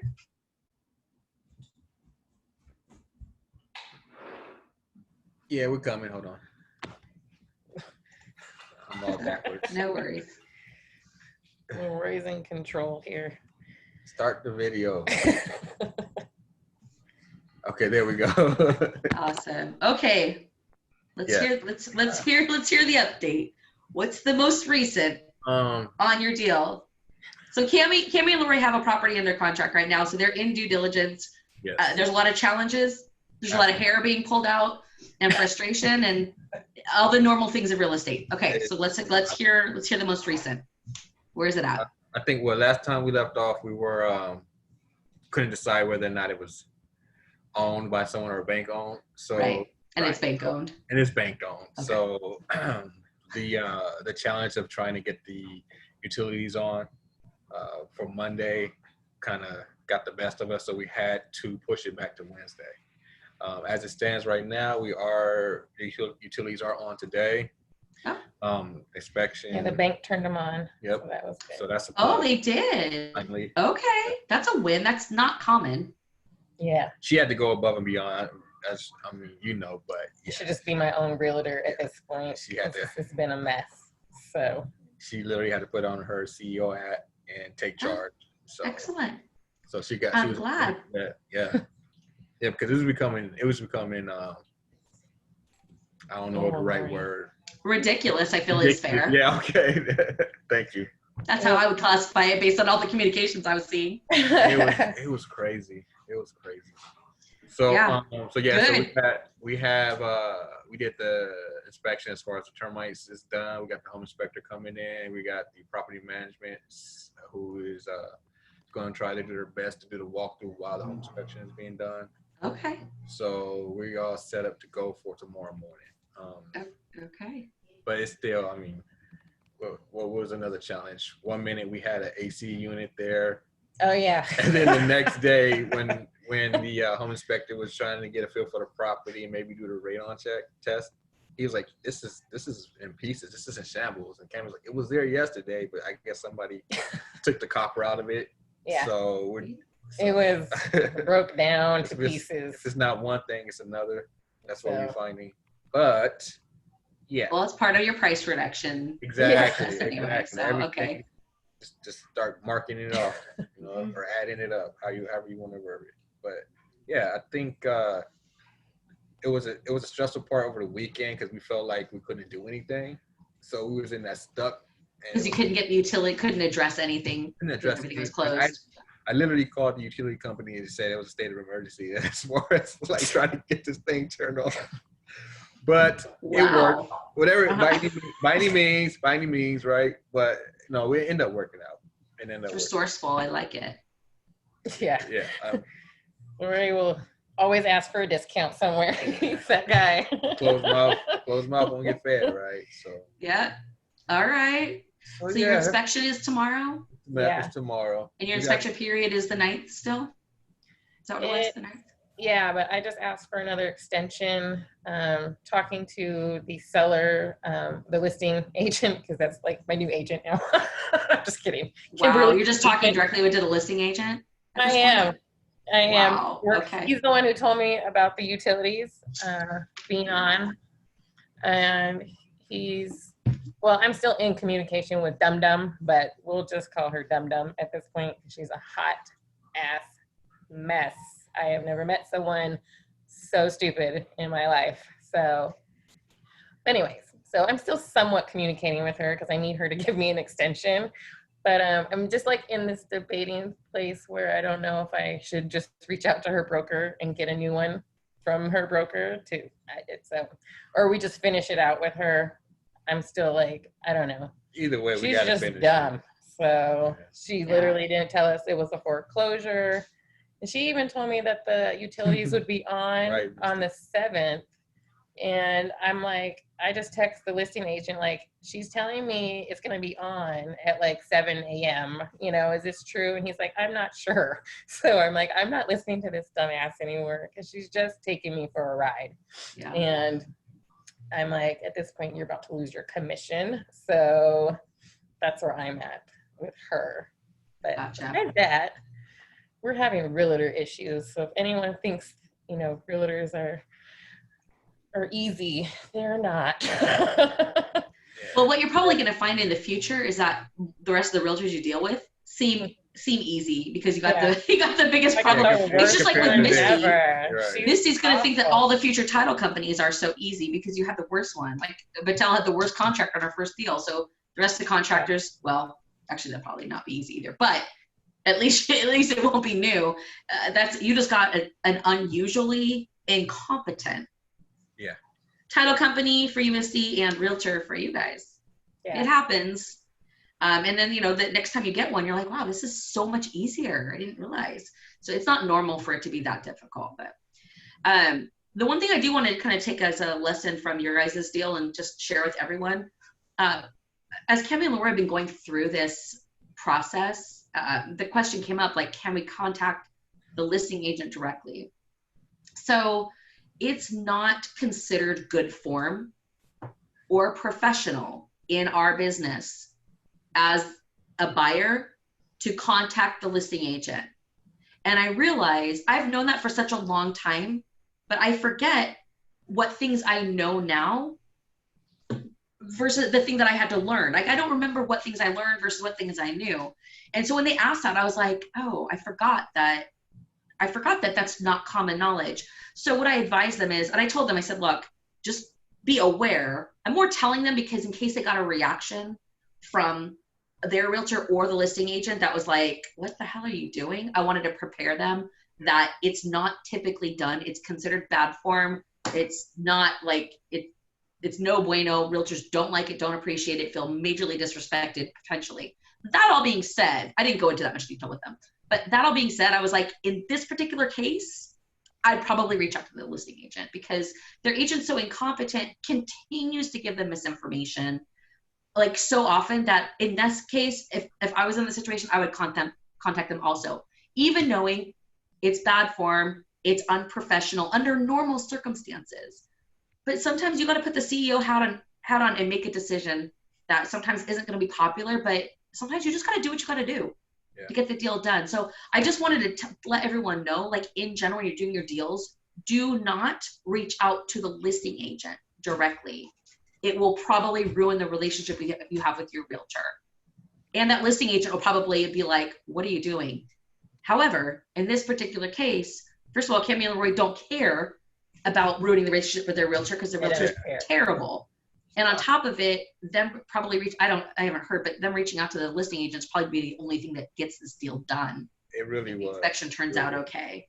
So there's circumstances where you might make an exception, but I just want everyone to know, because I forgot that you wouldn't necessarily know that, but that's not normally, like, that's something you say for like a last resort, which is where they were.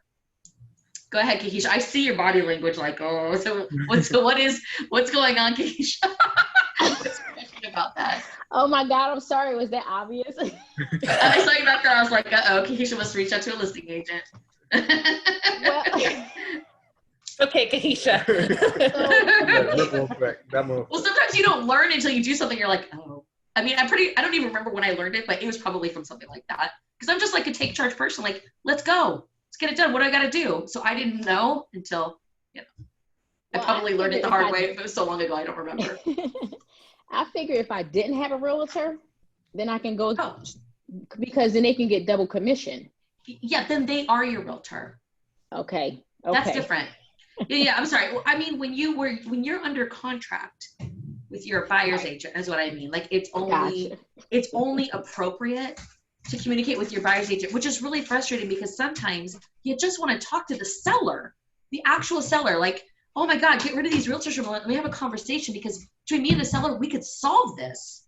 And sometimes the realtors get in the way, but it's not good form to contact the seller or the seller's agent if you have a buyer's agent. But, if there's ever a situation where you got to do what you got to do, then, if they left you with no choice, then you just handle it. But Keisha, what you're talking about is something totally different.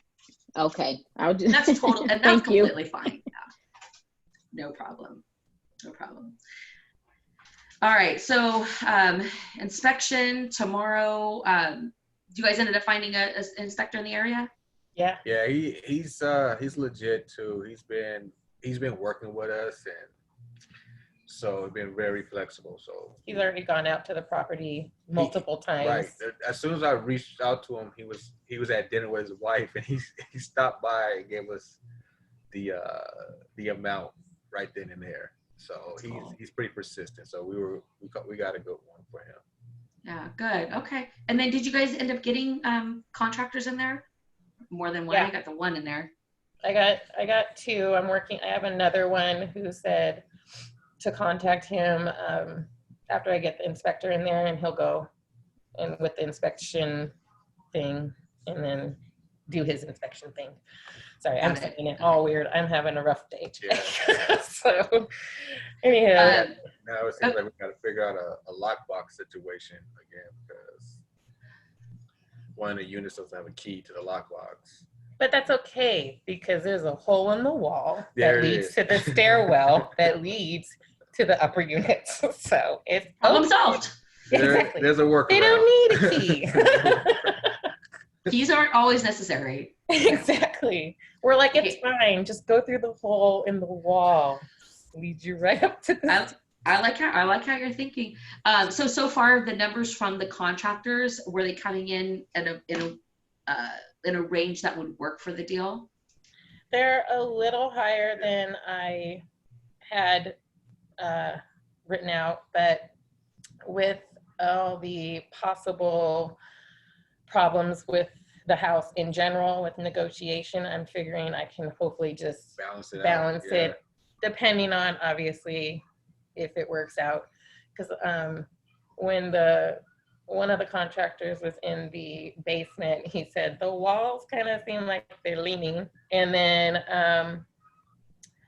there's like a, what is it that Phil said? Like there's like steps in the back that are like caved in. They're kind of inverted. Yeah. So which would explain the kind of leanage on the and there's like a bubble in the flooring, so there could be some foundation. So we're gonna go with that and let that be our leverage and see if this can be any kind of compromise. Yeah. It's already a really low house anyways, so I mean. Oh, the price is already really low. Yeah. Okay. So depending on. We're just standing by to see how the inspection comes back and take it from there. But yeah, I mean, contingent, it could be really good, and every unit has a washer and dryer room. And one room actually has, so it's like, if everything works out, it could be a really, really good little deal. But just have to see. It would be nice. Especially now that it's a foreclosure, which we had no idea about. so that does sometimes come up with as a question for people, like, well, do we do foreclosures? Is it okay? Yeah, the fact that it's a foreclosed property doesn't actually play into anything with us, but it's a common question for people when they're new. So I just want to take this opportunity to kind of address that with everyone. Okay. A foreclosed property is just simply one where someone owned it, they had a mortgage on it, they couldn't pay their mortgage, and the bank ended up taking possession back. So now the bank owns it. So just like whether the seller is Bob or it's ABC Bank, it's just a seller of a property. The main difference that you guys will see with foreclosures is that oftentimes there's just more paperwork to sign. There's like more disclosures, and if you're dealing with like Fannie Mae or Freddie Mac, sometimes if you're making a cash offer, they might require you to put down a 10% earnest money deposit of your purchase price. So if that's something you ever come across, that where they're like, oh, well, if you're making a cash offer, because even though you guys are getting hard money, if you make the offer cash, knowing you're going to swap it out for hard money. But if they come back and go, oh, well, since it's all cash, you need to put down 10%, you just go back to your realtor and say, well, just change it to financing then. Because you're not going to go put down 10%. Like there's no reason to put up that much earnest money deposit unless you're buying it for like $10,000. That's different than still only $1,000. But you know, most of the time purchase price is higher, so your EMD will be higher. That's like the workaround. So if you're ever dealing with Fannie Mae, they typically have a 10% requirement for earnest money. The seller actually owns the bank, and he owns the house too. So it's like a double. So does the bank own the house, or does he own the house? Well, he owns the bank and he owns the house. So she's kind of like he owns the bank, but the bank owns the house. Yeah, I guess that's the wording. Okay. So so really the bank, so the bank owns the house, but there's an actual person who's in communication because he owns the bank. I've never met someone who owns a bank before. That's me either. I was so confused. Like, I was like, that's a thing in this. It was, as you know, the whole property LLC thing was a hot ass mess. So anyway, I'm like, there's two humans, woman. There's not a bank. So she had to go back and anyway, I'm lying. I found that out from the listing agent. I'm lying. She didn't tell me nothing. My agent sucks. So we could talk all night about that. I could complain about her for the next year. She sucks. Well, we'll just focus on what you actually want. So yeah. Does that basically, is the negotiation going to be the kind of same process when going With the bank, or is there, you know? It would be, so the way it would normally work is you would come up with, okay, we need to get a price reduction of this amount, whatever amount that is to make it work. And you'll probably even ask for more than that because there's oftentimes a negotiation process. So if you want $10,000, don't ask for 10, ask for like 15 or 17, ask for something higher so that they can come back and go, well, we'll give you 5. And you go, well, how about 12.5? And then everyone settles on 10. Yeah. Right. Okay. So normally the way you do it is you do it through your realtor. Now we have some obvious concerns in that the realtor doesn't seem to be doing her job. So what I would probably do if this was me is I would send the information to my realtor, and I would call the listing agent to say, we did our investigation. I would not normally contact you, but our realtor has just unfortunately dropped the ball, and I want to make sure that we can keep the communications going. So I'm just letting you know that we are asking for a price reduction. I sent the information to her. Do you want me to send it to you also? Just to keep them in the loop. Just to keep them in the loop, even though it's really unusual to do that, but I think it's warranted in this case. Me too. And then it's just a matter of, because it's owned by a bank, but the bank, there's a guy behind it, I would actually do a price reduction report. Like I would do something that's professional. You got to think like at this point, who's the decision maker? He's a business guy.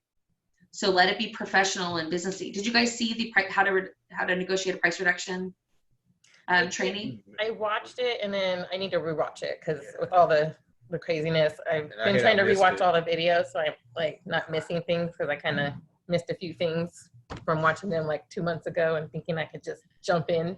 And gotcha. Okay. Yeah, I did. I just did last Wednesday. I just did like a training like on the Facebook group for that. But you guys have like have a template in that. But if for some reason if you go in there, because when I was trying to find it in the program, I was like, I can't find like the good one. If you need more than that, well, you guys do one-on-one with me. Just reach out and I'll send you one of ours that we've used, and then you can switch some things out. But just make sure if you do that, like make it good, because you know it's a professional business owner who's going to be making the decision about it. So put your best foot forward on that one and make it complete. I wouldn't make it just about the foundation. I would, if it is the foundation, then have that be the lead, but anything else that's also there, list everything. Even if you say, look, we're not asking you to reimburse us for everything, but here's all the things that are wrong that we weren't expecting. You know, we're asking you to compensate us for X thing, but don't just put the foundation. If there's other things wrong, highlight those things. Okay. Because once he's informed of that, he technically has to disclose it. And frankly, it's probably going to be less work for him just to finally close with you guys and get rid of that thing than to have to start over and deal with all this again. That is what we're hoping for. Yeah, you guys are. I know you're not dragging it out on purpose, but the dragging out that's happened is beneficial for you, because the seller's probably going to just be like, fine, just get rid of it. Or hopefully you'll be able to negotiate a better price because of him being tired of it being in his life. Yeah, that's what I'm hoping. So we can just get some movement with little Miss Thing.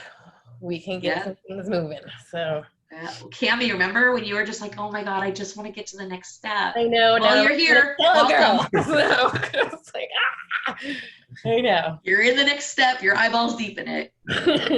Yes, I am. Yeah. About time. My gosh. I'm just waiting we just want to get to the next part where we're in inspections and we're moving. Yeah. And you're in it. Tomorrow is the inspection. I know. Exactly. It comes the price reduction and all the rest of the things, and then we'll see what happens. I'm excited to hear. That's what we're saying. It's like, I mean, we know this comes with stressors, but going into the next and knowing where we came from is just not going to be such a headache. It's not going to be so, I'm not worried about that anymore. I just never would have thought a realtor would be this difficult to deal with in my life. So I never would have ever thought someone would run their little business, trying to make a commission in such a horrible way. So. Yeah. Well, you're dealing in a business that you're going to be dealing with all sorts of different people. So it's just better if you don't have expectations and you just deal with what comes and you'll navigate gracefully through it. Well, you guys are doing it. I'm excited for you. Well, keep us up. And Cami, I know I've told you a couple times, but like when stuff comes up, throw it on the group chat, because everybody else who's not quite there is right now living vicariously through you. So like all of the things like, hey, our inspection just happened today, or here's what happened. Like it's fun for people to get to follow your journey and kind of know what's ahead for them. So I encourage you to share it with the group as well. Obviously keep me in the loop, because I gotta help you through it. Yes, thank you. All right, great job, guys. Thank you. Thanks. No problem. Well, Steve Caro, I was not expecting to see your face after such a long time. How are you? I'm good. I had a meeting tonight, so I just got home. So thought I'd see if you guys were still on, and you are. We are. We're starting to get towards the tail end of wrapping up, but what's going on in Steve's world? All right, so I got my closing is on Thursday of that duplex, my last duplex for a little bit anyway. Yeah, right. I'll believe it when I see it. Just kidding. Okay. Is it occupied or fixer? I don't remember. This one is it's got 2 bedrooms downstairs, and that's rented, and then 1 bedroom upstairs that's not rented. This one I got the $3,000 price reduction, so it's kind of nice. I get to come to closing with a little less money. Yeah, right on. So that's Thursday, and then Friday I have inspection on the apartments in Miami. Really? So yep, and I've got the property manager going to be there, the inspector's going to be there, who else do I got going there? There's like 3 different people going there, except not me, because I have to work. Yeah, well, that's what you have a team for. Right. So you can go do your thing. Yep. They can do theirs and report back to you. So that'll be interesting. Okay. Got the title, we got kind of our whole outline of important dates that, the milestones we have to meet. Title company kind of outlined all that, so everyone's on the same page, because the broker's date was a little different than what the title company came up with as their date. And it's like, it's pretty important that the due diligence date is the correct date. Yeah. It's only money. Right. So yeah, all that's going well, going smoothly so far, and we'll see what kind of stuff comes up at the inspection, and it'll be nice because the property manager will be there too, and he has a lot of contracting background too, so he'll be able to give an idea of what kind of rehab's needed in the units, and yeah. So these are occupied anyway, right? They're just below market. Yep, just way below market. Yep. Okay. Have you already completed the financial due diligence? As far as most of it, yes. Okay. What's I'm left? I'm not done with everything, but I'm still working on. I mean, it's only been a week, but but yeah, it goes fast, doesn't it? It does go fast. The reason I'm asking is just you want to make sure that before you go spending money on because inspection on a 16 unit, how much are you paying for it? $2,000. $2,000. Yeah. So it's a lot more than for a duplex. Right. You just want to make sure before you're spending that money out of pocket that anything that you could have caught that didn't cost you money to find out, that you've had the opportunity to go through everything. So that's more why I'm asking the question. Yep. Yeah, and I have previous tax returns and all that, and they've been really good at sending me everything that I've asked for, and yeah. So yeah. All right. And have you actually looked at them? Some of them, not all of them. That's actually my tomorrow's project, is to go through all of the stuff they've sent me, because I haven't been able to do all that yet. So okay. Have you watched the section in the apartment course on due diligence? Okay, good. All right. Just make sure you hit all those things. It doesn't sound like you're dealing with any kind of shady seller or anything. So I don't have any super high extra alerts. It's just you want to be thorough and just make sure. Yeah. And even though it's seller finance, I'm still going to do the environmental phase 1. And, all the inspections, I'm going to do the termite inspection, the stuff that the lenders would normally require, I'm still going to do. just so I know what I'm getting into. So it's a little extra money, like for the environmental one, but I'm going to sell this thing in a few years, and I need to know. Yeah, you're gonna. Yeah, because the last thing you would want is to find out later. Crap, I could have just spent a couple $1,000s to find this out. That could have made XYZ different decision. Right. So I'm glad you're making that investment. That's smart. Yeah. Yep. All right. Well, very good. Well, good luck with your closing on Thursday. Yep. It's the same closer that did my 6 at one time. So it is? Like, she's like, this is going to take 15 minutes. This is going to be easy. That's awesome. Wow. Great job, Steve.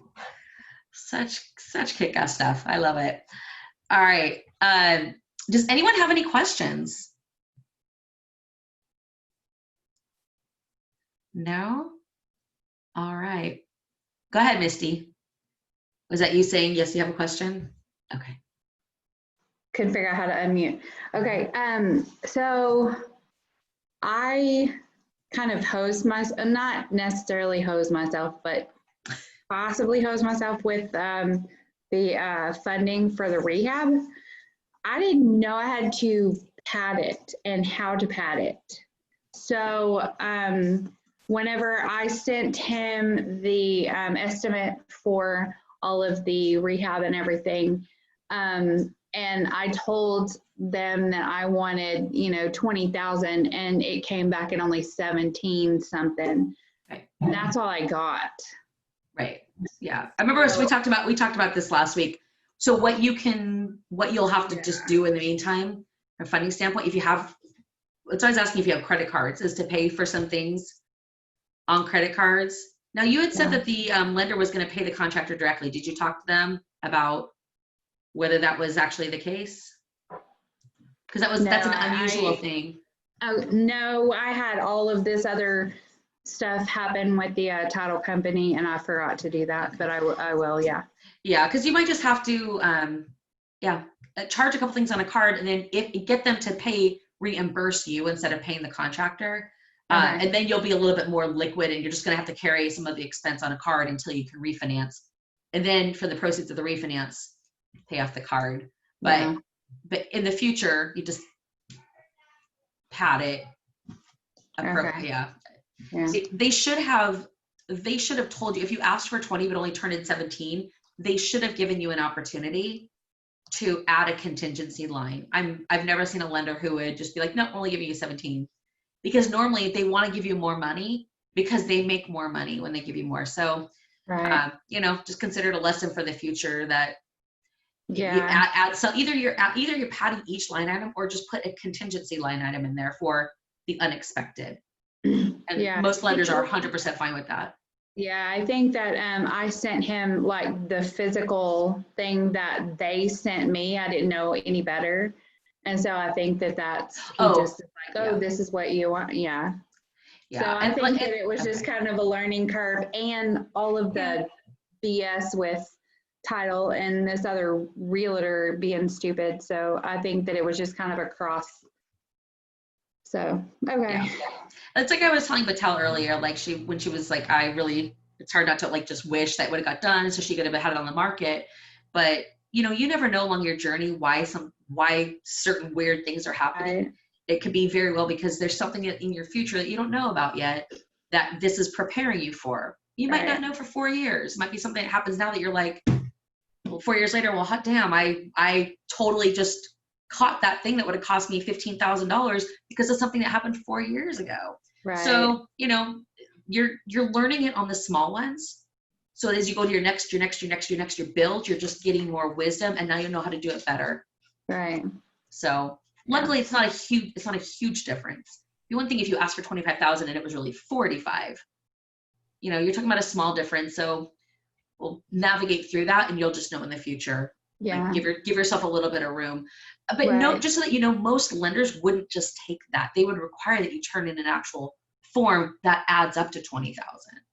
Oh, okay. So it's a little bit unusual that could have happened, but it's just because the way that the lender runs it. Usually most other lenders like that wouldn't even have been a thing, because they would have been like, you asked for 20, but it only adds up to 17. Where's the other 3? And then you would have added a line item then, but if they took it directly from the quote. just that must be how they do it, but that's not typical. Huh. Okay. Okay. Well, I just wanted to put that out there, you know, for the newer people too that didn't know how to do it. Yeah, no, that's good. And thank you for that, Misty. When you guys, for those of you who are newer in your journey, when you get to the point where you're doing your first project, your first rehab project, and you are using a hard money lender, you always are going to want to put a little bit of contingency funding into your request for lending. One, because there's almost always some other random thing that comes up that they couldn't see. It's behind the wall or whatever, some ancillary things. So unless if you have cash and it's no big deal for you just to pay for it, you don't have to worry about it. But if you're cash tight and it's like that would be a problem for you, then when you request your loan amount, your rehab amount, you could either, what I was saying to Misty is you could either pad each line item by like a little bit, or you could just have an extra line item that's just for, you know, unexpected, unknown contingency. Oftentimes the lenders will have their own name for it. Some lenders will actually force you to do it. I had a lender that lending home that required me to put like over $5,000 of a contingency into one of my deals. So I was like, that's kind of big. So I had already, you know, they didn't know that, but I had already padded it. And I was like, well, shoot, there's no way for me to get away from letting them know. So, okay. Yeah. Anyway, but thank you for bringing that up, Misty. And we look forward to seeing your official "I'm closed" tomorrow on the group chat. And Griffin, yeah, everything I know how to do well because I screwed it the first time. Same. That's how we learn best. All right. Any other questions, guys? Okay. Well, I have a quick question. Sure, Crystal. I have one question.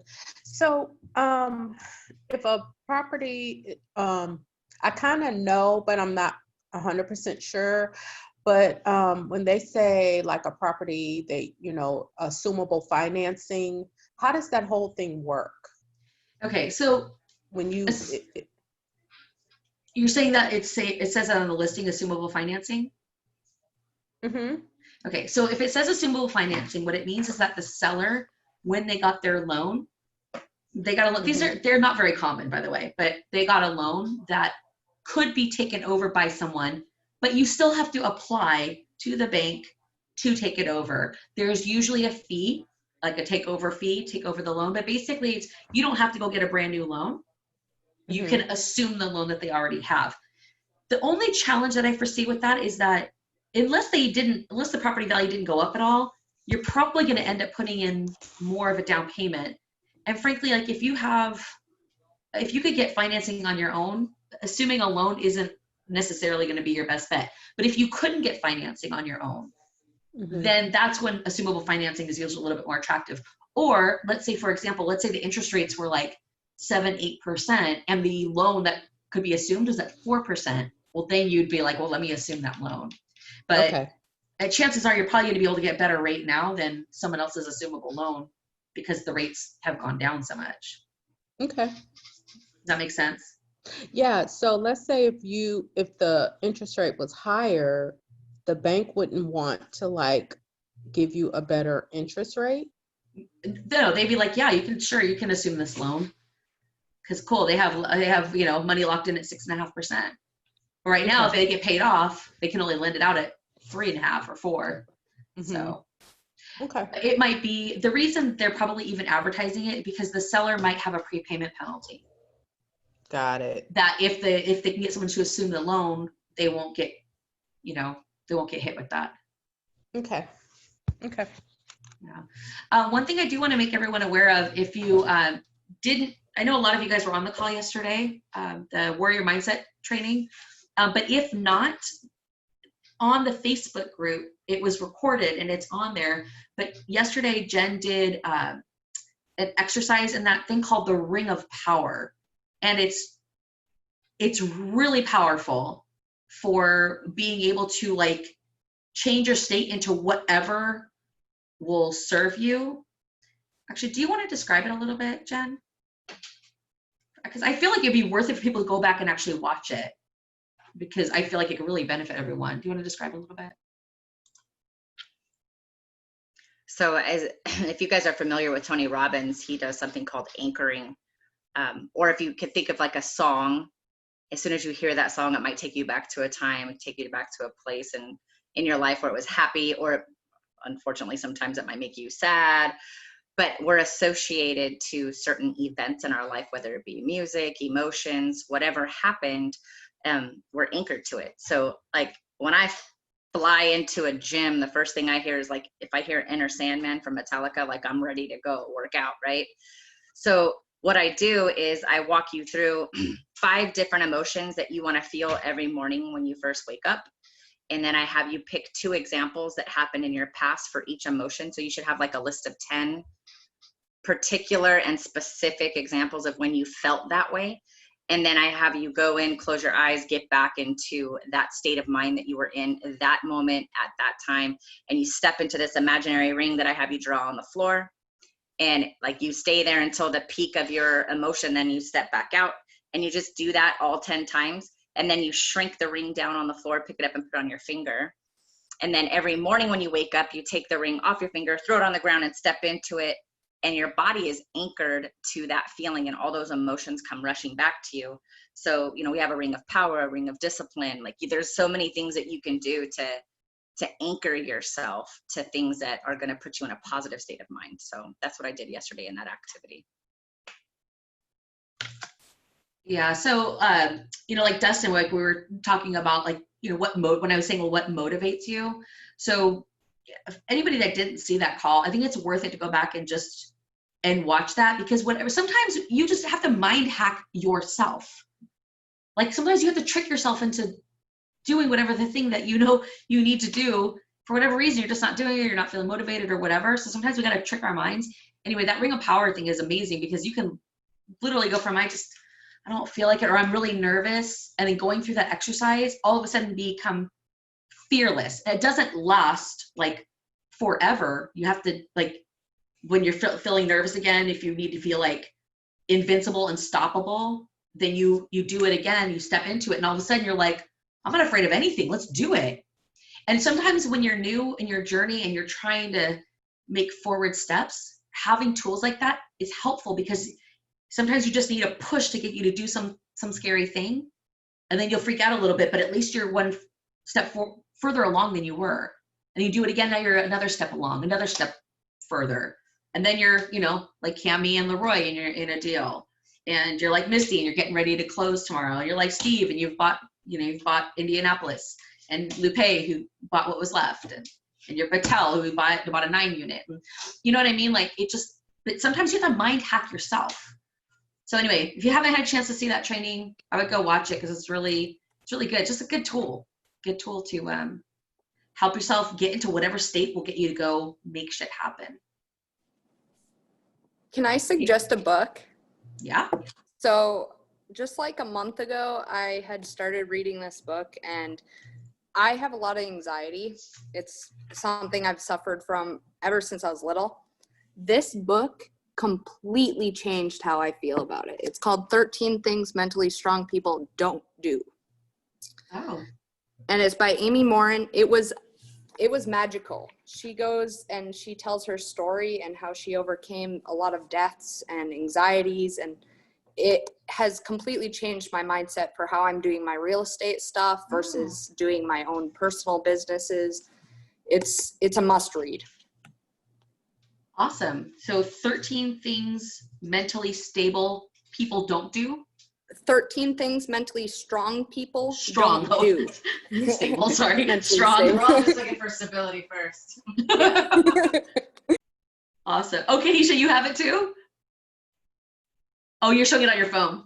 I just looked it up. I'm going to do Audible. Awesome. Oh, yes, right on. Right on. Oh, and Keisha, you watched the call today? Awesome. Yeah, I love the I told Jen I actually had to put like a ring because I'm visual. I need something tangible. So that way it reminds me to take the ring off every day. Yeah, and it really is. It is amazing. Like what you can do on the call yesterday, I heard Jen telling them, this was a really long time ago, but I went to Tony Robbins, and Tony Robbins does a fire walk. I really didn't think anything of it until Jen at one point was like, wait, you did that? And I was like, yeah, I didn't think anything of it. But then as I'm hearing her describe it, I'm like, wow, yeah, I guess I did do that. So she's describing like what happens is you get basically into a state of mind where you don't feel anything that's hot, even though you're walking on hot coals, which I realized later was because I was like, I mean, is it really hot coals? And then when I was just walking around and one was just random on the grass and it burned the shit out of my foot, I was like, wow, like how did I do that? And it's because you just all of a sudden have a different state of mind, and you could do, I mean, if you could do that like physically, laws of physics and stuff, like you could definitely mentally do mental hacks to get yourself to do something that you are scared to do or just for whatever reason not doing it. So I want to make you guys aware of that. It's probably been my favorite exercise that I've heard her do on that call, so I was excited. Anyway, all right. Anything else? All right, well, guys, have an amazing week. Go make stuff happen. Reach out, communicate on the Cash Flow Coliseum chat string, and we'll see you guys next Tuesday. Have a good one.